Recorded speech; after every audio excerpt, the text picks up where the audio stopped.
Starbound is a game in which you play as a psychopath. You travel from planet to planet killing whatever gets in your way.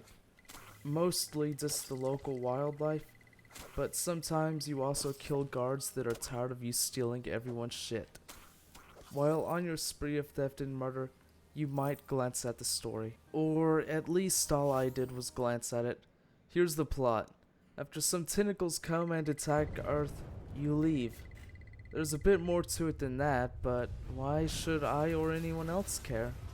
There's millions of other planets and around half or more have people living on them. Earth isn't exactly that special in this universe. Or maybe there is a reason why it is special. But you might have noticed that I don't really care about the story. That is because my main focus laid with colonizing planets. For the first 10 hours of my experience, I wasted time building up a colony to earn some cash.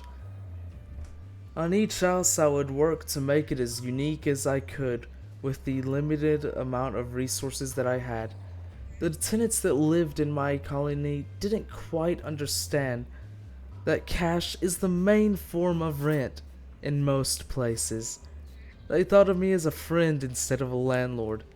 No matter what I did, I would get between 3 seeds and 300 pixels. Even if someone were to live in a house made of solid gold, they would still hand me 3 corn seeds and expect me to make a farm or something. Basically, tenants are cunts. After finally getting done with the first mission, in order to get my ship up and running, I did what any sane Starbounder should do.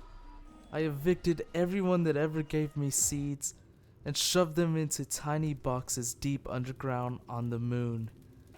You could call their new housing cruel at best, but they loved the places.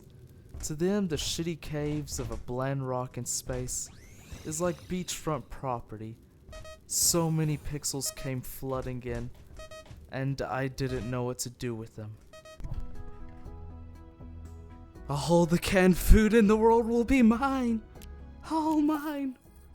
Adventuring in Starbound was the main experience of the game for me. It never got old, though it was never really exciting to begin with. If you've seen one dungeon or one village, then you've really seen them all. It didn't take too much time for me just to look for chests on planets and ignore everything else.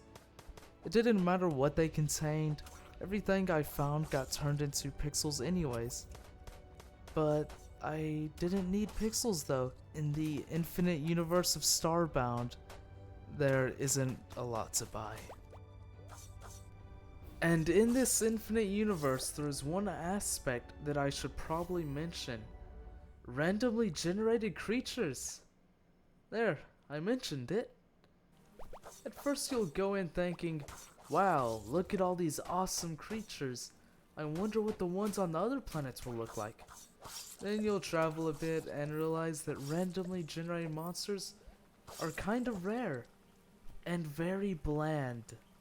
To be honest, I'm not entirely sure where to end this. I could go on about the crafting, but it's just crafting. Could even talk about the ship, but it might as well be a fast travel map that you can store stuff in and have to refuel. So I'll just tell you about when I decided to stop.